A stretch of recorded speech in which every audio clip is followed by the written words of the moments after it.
말로도 뵐 수 없는 것들이 있지. 의롭고 뜨거운 마음 같은 거. 조선은 외란 호란을 겪으면서 여태껏 살아왔어. 그 이유가 뭔지 알아요? 나라를 구하겠다고 목숨을 내놓죠. 누가? 민초들이.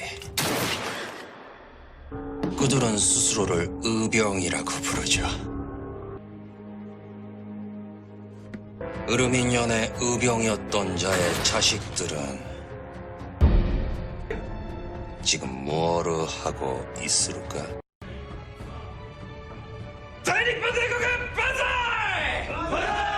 난 이무진년 내 손조들이 조선에게 당했던 수치를 방복할 생각이 없어. 그럼 지금부터 뭐로 해야 하루까? 셋이. 조선어 셋이무 기선스런다. 민족성을 마르살해야 한다고. 의병은 반드시 화가 돼. 조선인들 민족성이 그래.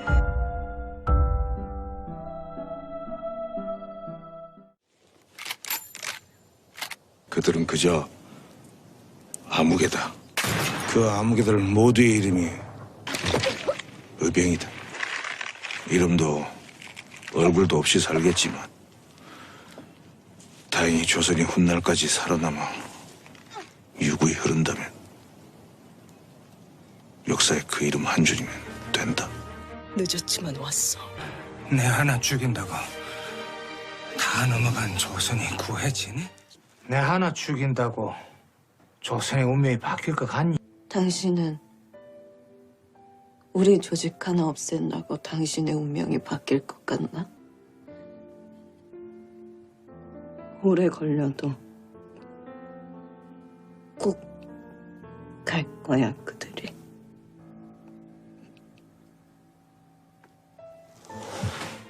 그냥 말이. 적어도 하루는 늦출 수 있지. 그 하루를 보태는 것이다. 우리 고개가 아무리 흉해도 총칼이 위협해도 외놈들에게는 절대 그 땅을 팔아서는 안 된다.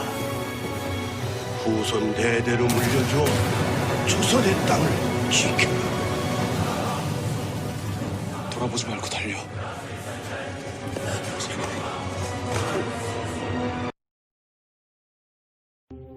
양복을 입고 얼굴을 가리면 우린 얼굴도 이름도 없이 오직 의병이요. 그렇게 환하게 뜨거웠다가 지려하오 불꽃으로. 죽는 것은 두려우나 난 그리 선택했어.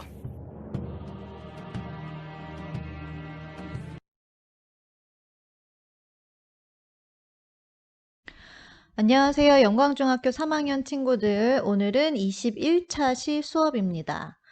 여러분들 이제 각 반별 시간표에 따라서 우리가 수업을 듣기 때문에 선생님이 딱 며칠 수업이라고 이제 얘기를 못해요. 그죠? 6월 8일부터 12일 사이에 들어야 되는 3차 시 수업 중에 첫 번째 수업이라고 생각하면 됩니다. 자, 우리 지난 시간에 EBS 8강 국권수호 운동에 관련된 내용을 배웠어요. 그래서 여러분들 교과서상으로는 39페이지에서부터 42페이지에 대한 내용이었습니다. 선생님이 오늘 시작을 이제 영상으로 수업을 시작을 했는데요. 이 영상은 여러분들 알겠지만 미스터 션샤인 발음이 너무 어려워요. 미스터 선샤인이라고 그냥 할게요. 그 이제 관련된 영상이에요. 그래서 이 드라마는 김은숙이라고 하는 굉장히 유명한 그 작가죠. 그쵸? 그 작가가 이제 집필한 그 만든 드라마인데 그 작가가 이 기획 의도를 옛날에 얘기했을 때 이런 의병들, 이름 모를 얼굴도 없고 이름도 없지만 나라를 위해서 정말 이렇게 목숨 바쳐서 싸운 그 사람들에 대한 얘기를 하고 싶다 이런 얘기를 이제 했었거든요. 근데 그런 것들이 너무 잘 표현되어 있는 드라마예요.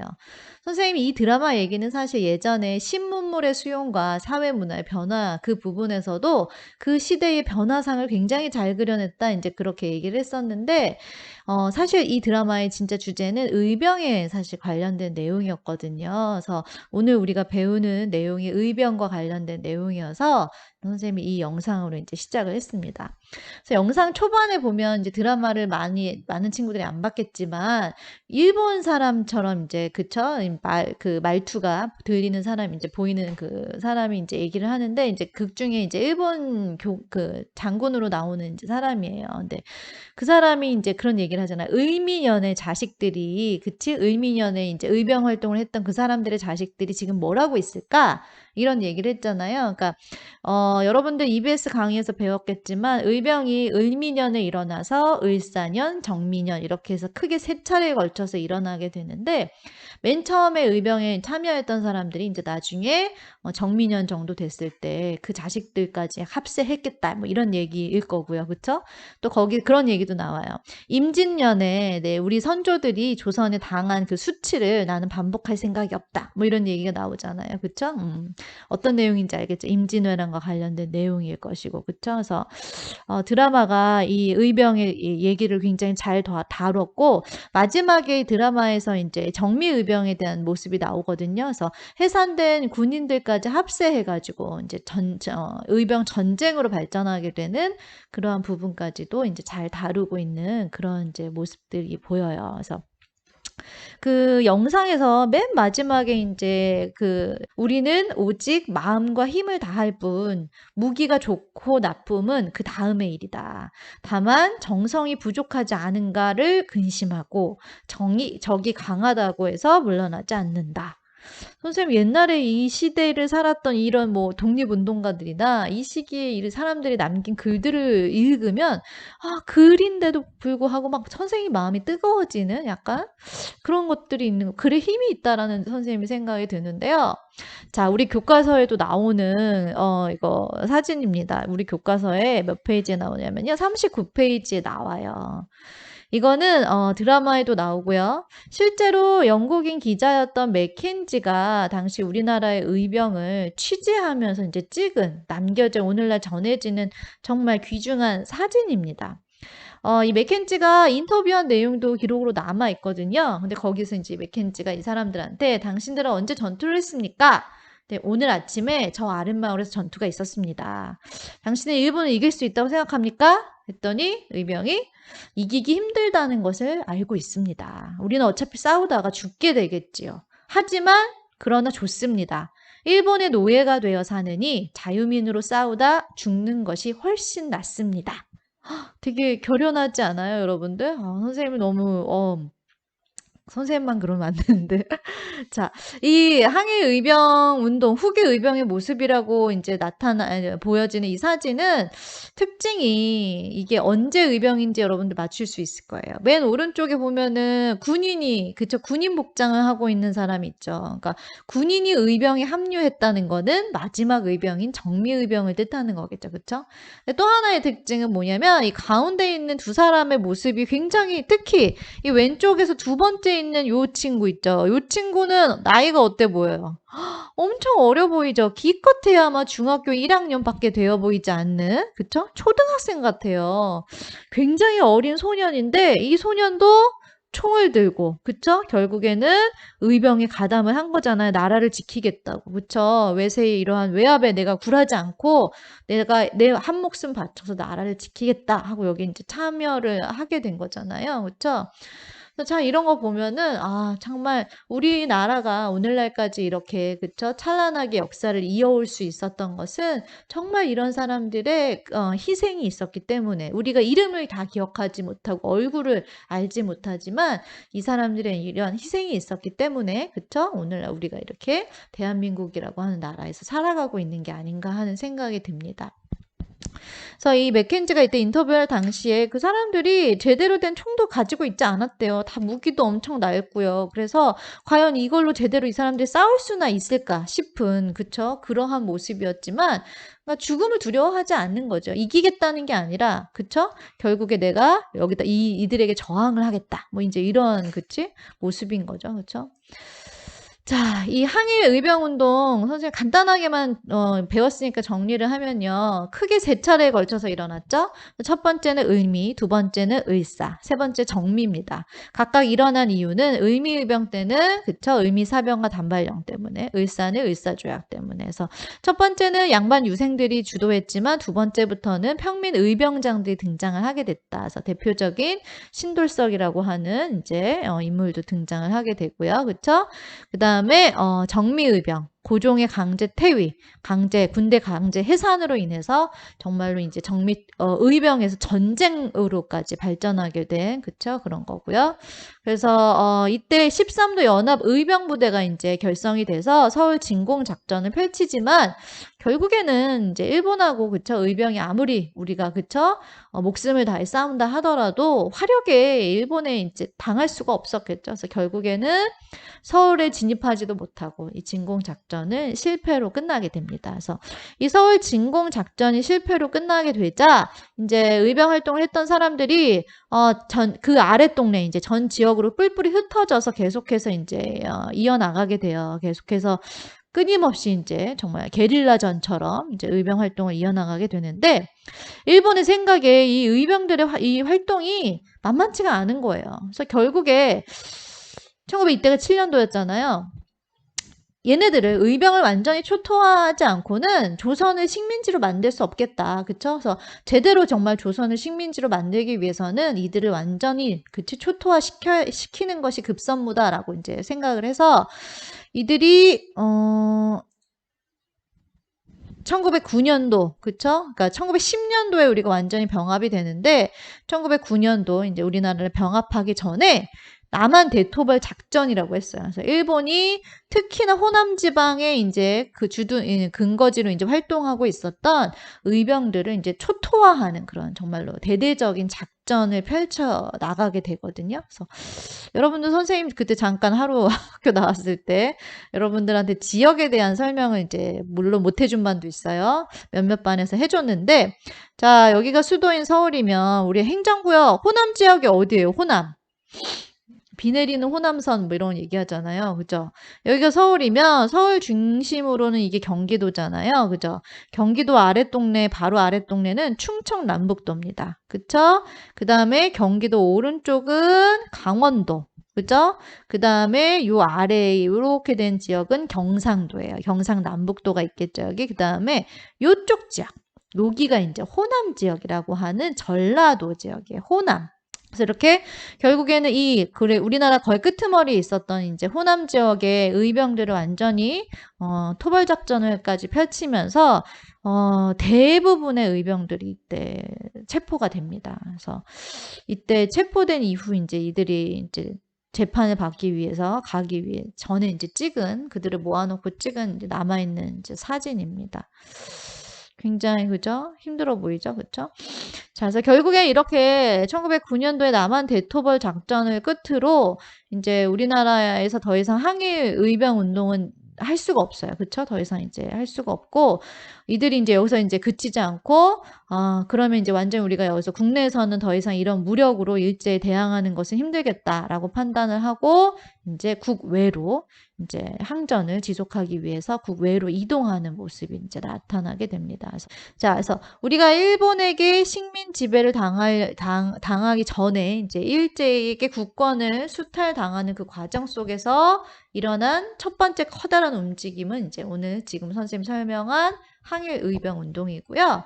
두 번째는 뭐냐면 요 그림으로 이제 딱 나타낼 수 있습니다. 이거 여러분들 교과서 40페이지에 나와 있는 이제 그림인데요. 대한민보에 1909년도에 실린 이제 하나의 그림입니다. 지금 군인들이요, 막 행진을 하고 있어요. 그쵸? 근데 뭔가 좀 이상해. 틀린 그림 찾기 같죠? 그림에 보면은 군인들이 총을, 메고 있는 게 아니라 뭐를 메고 있어요? 붓을 들고 있죠. 그쵸? 붓을 어깨에 탁 걸치고 행군을 하고 있어요. 그죠? 얘는 당시 일제에게 우리가 국권을 빼앗기는 이 시기에 두 번째 운동이라고 볼 수 있는 애국 계몽 운동에 대한 것을 표현한 것입니다. 우리 계몽이라고 하는 거 어디서 들어보지 않았어요? 어디서 들어봤습니까? 국민을 계몽하는 것이 이 단체의 선생님 최종 목표다. 이렇게 얘기했었잖아요. 뭐였어요? 독립협회였잖아요. 그쵸? 독립협회가 당시 언제 활동했었어요? 1896년도에 만들어졌다가 결국에는 고종이 해산하라 그래서 강제 해산 당하죠. 1898년에. 독립협회의 그 목적이 국민들을 계몽시켜가지고, 그쵸? 나라를 부강하게 만들어서 일제 대항하자. 이 독립협회와 맥을 같이 하는 이제 명맥을 이어가는 게 이제 바로 이제 애국 계몽 운동이라고 볼 수 있는데요. 우리나라의 대표적인 역사, 이 시기 역사학자 박은식이라고 하는 선생님이 이때 이런 말을 했습니다. 한번 선생님 읽어볼게요. 자, 천지가 있은 이래로 경쟁이 없는 때가 없었으니 승자는 주인이 되고 패자는 노예가 되었으며 땡땡땡. 승자는 존재하고 패자는 멸망했으니 그 경쟁의 시대에 처하여 무릇 지각이 있고 움직일 수 있는 사람 중에 다른 사람한테 승리할 것을 바라지 않는 사람이 어디 있겠냐. 그러니까 누구나 이기는 거 싫어하는 사람이 어디 있겠냐 이거죠. 그쵸? 비록 보통으로 나누는 이야기와 간단한 노름, 그쵸? 내기 이런 거일지라도 모든 사람들이 다 승리를 좋아하고 패배를 싫어하거늘 하물며 국가의 존망, 국가가 존재하느냐 망하느냐 가 달린 큰 문제에 있어서는 오죽하겠느냐, 그쵸? 라고 하는 얘기를 이제 박은식 선생님이 이제 한 거죠. 이건 뭘 나타내는 것 같습니까, 여러분들? 자, 지금 이 글에 보면요. 자연 생태계처럼 인간 사회도 똑같이 뭐가 존재한다는 것처럼 얘기하고 있냐면 적자 생존의 논리가 적용된다고 생각하는 글입니다. 그러니까 나라나 나라 혹은 민족과 민족 사이에 강한 자가 약한 자를 지배하게 되는 것이 기본으로 깔려있는 사상이라는 거죠. 그렇죠? 여러분들 이거 뭔가 옛날에 배웠어. 기억나요? 옛날에 배웠는데 진짜 배웠는데 옛날에 강한 애가 약한 애를 꿀꺽하는 것은 너무 당연해. 전혀 기억이 안 나죠. 그렇죠? 옛날에 선생님이 제국주의 설명할 때요. 19세기 말, 그쵸. 유럽의 서양의 열강들이 제국주의를 앞다투어서, 그쵸. 펼쳤는데, 그들의 나름 자신들의 행동을 합리화하는 사상이 두 개가 있었어요. 하나는 백인 우월주의. 그치? 뭐였어요? 내가 너희를, 그치? 지배하는 것은 내가 너희에게 문명의 혜택을 베푸는 거야. 니네 좋으라고 이러는 거야. 감사해야 돼. 그거 하나, 그치? 또 하나가 뭐였냐면 바로 사회 진화론이라고 하는 게 있었어요. 그쵸? 강한 애가 약한 애를 꿀꺽하는 건 너무나 어때? 당연해. 그거야. 그쵸? 다윈의 진화론, 생태계의 그 모습을 인간 사회에 그대로 적용하는 게 사회 진화론이었잖아요. 그쵸? 근데 이 시기에 이 제국주의론자들 뿐만 아니라 이 개화계 지식인들 사이에서도 이것을 어느 정도는 받아들이는 거죠. 약육강식이라고 하는 지금 현재의 현실의 국제 질서에서 살아남기 위해서는, 그치? 우리가 어때야 되는 거야. 쟤네보다. 어때? 강해져야 된다는 거죠. 그쵸? 그래서 애국 계몽운동은 뭘 어떻게 하자는 거예요. 결국에는 국민들을 계몽시켜서 우리 스스로 강해지자. 독립협회와 일맥상통하는 말을 하고 있는 겁니다. 그러기 위해서 교육을 하고 그러기 위해서 상공업을 진흥해서 나라를 부강하게 만들자. 그게 애국 계몽 운동의 취지고 목적이었다는 거죠. 자, 여러분들 실력 양성 운동이라고도 해요. 쭈쭈쭈쭈 이거 다 볼게요. 그래서 애국 계몽 운동 이러한 취지의 여러 개의 단체들이 있습니다. 자, 사회 진화론 너무너무 중요해요. 이거는 책에도 안 나와 있지만 좀 기억을 좀 했으면 좋겠어요. 적자 생존, 약육강식의 논리, 그치? 이런 것들을 받아들이는 애국 계몽 운동의 사상적인 배경이 되는 것이 사회 진화론이었다. 그래서 여러 가지 단체들이 있었잖아요. 보안회, 헌정연구회, 대한자강회 등등등등이 있었어. 근데 문제는 얘들아 보세요. 사회 진화론이라고 하는 것은 뭐야? 강한 애가 약한 애를 꿀꺽하는 게 너무나 당연하다는 거죠. 그걸 어떻게 보면 받아들인 거잖아요. 그게 애국 계몽 운동의 한계입니다. 한계. 일본이 우리나라를 지배하는 것을 어느 정도 어떻게 한 거야? 우선 인정하고 들어간 거예요. 인정하고 일본이 우리보다 강하니까 우리를 지배하는 것이 당연해. 그러니까 우리가 어떻게 해야 돼? 강해져야 돼. 걔네들보다. 따라서 일본의 지배를 인정했다라고 하는 거지. 그래서 그러한 부분이 당시 국권수호 운동이 크게 두 개가 있잖아요. 항일의병운동과 애국개몽운동이 있는데 이게 바로 일본의 지배를 인정했다라고 하는 부분에서 한계로 지적을 받는 부분이거든요. 하지만 그럼에도 불구하고 애국개몽운동에서 이 한계점을 극복한 단체, 유일무이한 단체가 등장합니다. 그래서 애국개몽운동 단체 하면요, 보안에 어쩌고저쩌고 굉장히 많지만 항상 거의 대부분 시험에 나오는 건 뭐가 나오냐면 뭐가 나오냐면 그 다음에 등장하는 신민회가 나오는 거예요. 왜? 신민회도 애국개몽 운동 단체이기 때문에, 그죠?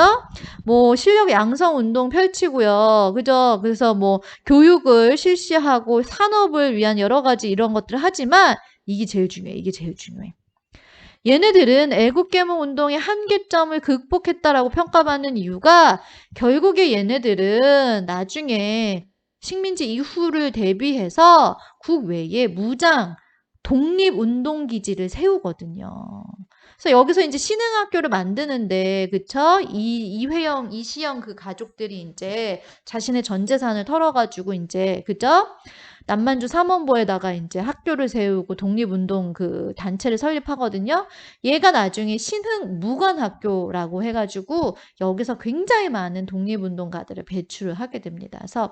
그래서 신민회가 사실은 중요한 거예요. 신민회가 애국개몽 운동 단체이긴 하지만 그 중에서 유일하게 이렇게 당시 일제에 대항하는 좀 더 적극적인, 그쵸? 이러한 노력을 기울였던 단체다.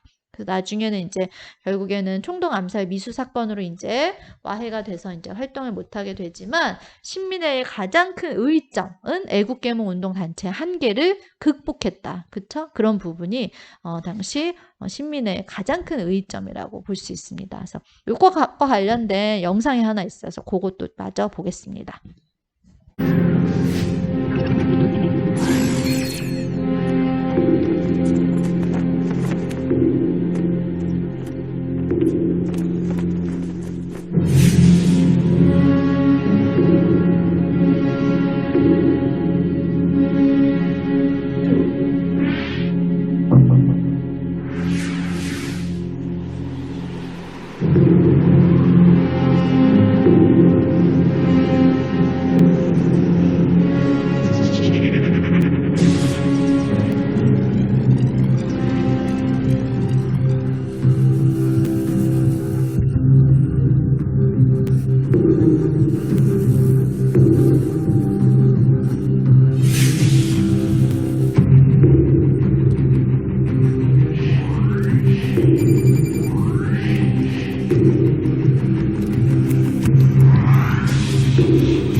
여러분들 영상 잘 보셨나요? 그쵸? 여러분들 교과서 40페이지 아랫부분에 이제 이회영과 그 여러분들 봤던 영상 그 부분이 이제 책에도 나와 있습니다. 그래서 이 6형제가 보면 한 명밖에 귀국을 못하게 되잖아요. 그쵸? 정말 타지에서 자신의 모든 누릴 수 있는 것들을 다 버리고, 그쵸? 이렇게 나라를 위해서 희생한 정말 대단한 그런 민족, 가문이었던 것 같다는 생각이 들어요.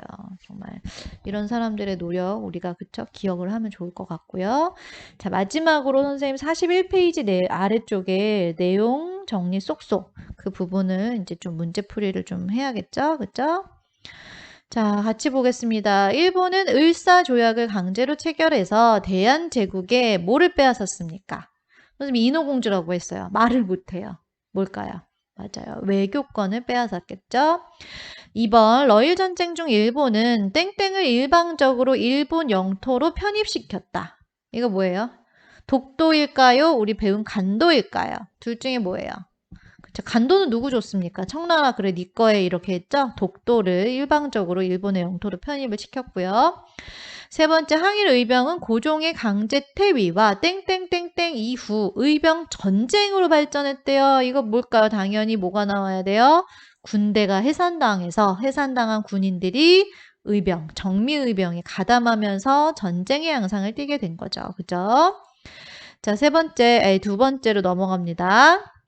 자, 둘 중에 골라서 이제 동그라미 하는 거예요. 하얼빈에서 초대 통감 이토 히로부미를 사살한 사람은 누굴까요? 안중근입니까? 이재명입니까? 이거 진짜 틀리면 안 되겠죠. 안중근이죠. 그쵸? 자, 그러면은 이재명은 뭐 한 사람이에요? 그쵸? 기억나요? 이완용. 그죠? 이완용을 처단하려고 했는데 성공은 못해요. 왜냐면 다시 살아나거든요. 자, 그 다음에 두 번째, 비밀 결사로 조직되어 국외에 독립운동 기지를 건설을 계획하였다. 이건 너무 중요하다고 선생님 모르면 절대 안 된다. 그죠? 얘가 애국개몽운동 단체 중에 제일 중요해. 왜? 애국개몽운동 단체 한계점을 극복한 단체다. 누굽니까? 신민회죠. 신민회. 자, 양기탁은 영국인 배들과 이 신문을 간행해서 그쵸? 항일 논설 여러 가지 활동을 했는데요. 둘 중에 뭐냐? 한성순보는 우리나라 정부에서 펴는 그 신문이었고요. 대한매일 신보입니다. 자, 내용 정리 쏙쏙 살펴봤고요. 우리 진짜 이제 끝났어요. 한 단원이 큰 1단원이 끝났습니다. 이제 끝나가지고 단원 마무리를 해야 되는데 이걸 지금 할까요? 어떡할까요? 우선 한번 해볼까요? 자, 단원 마무리도 같이 그냥 보겠습니다. 봅시다. 자, 흥선대원군이 프랑스와 미국의 침입을 물리친 뒤 통상수교 거부 의지를 널리 알리기 위해서 전국에 세운 비석의 이름은 땡땡비. 뭐합니까? 땡땡비. 알겠죠? 척화비입니다. 척화비. 그치?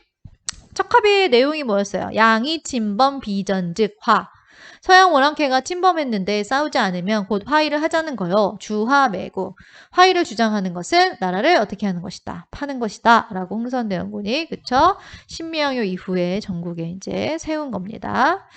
자, 일본에 있던 청해 외교관 황준쉔이라고도 하고 황준헌이 쓴 것으로 조선과 미국의 수교에 영향을 끼친 책의 이름은 사실 이 부분은 여러분들이 2번, 3번, 4번 여기는 다 교생 선생님하고 이제 수업을 여러분들이 했어요. 그래서 여러분들이 얼만큼 이해하고 있는지 선생님이 더 모르는 부분이 바로 이 부분이라고 볼 수 있겠는데 나중에 선생님 1단원 한번 쭉 설명을 해주면서 거기서 이제 설명을 하겠습니다. 우선 오늘 답을 열심히 맞춰보죠. 조선책략이라고 하는 책이고요. 그쵸? 3번 강화도 조약 이후 정부가 창설한 것으로 일본인 교관으로부터 근대적인 군사 훈련을 받았던 신식 군대였어. 하지만 우리 사진을 봤어요. 책에 사진이 나왔어. 정말 최신식 군대라고 분명히 했음에도 불구하고 정말 사진은 정말 최신 군대라고 볼 수 없는 굉장히 꼬재재한 모습이어서 선생님 충격을 금치 못하는 사진인데 별기군입니다. 별기군.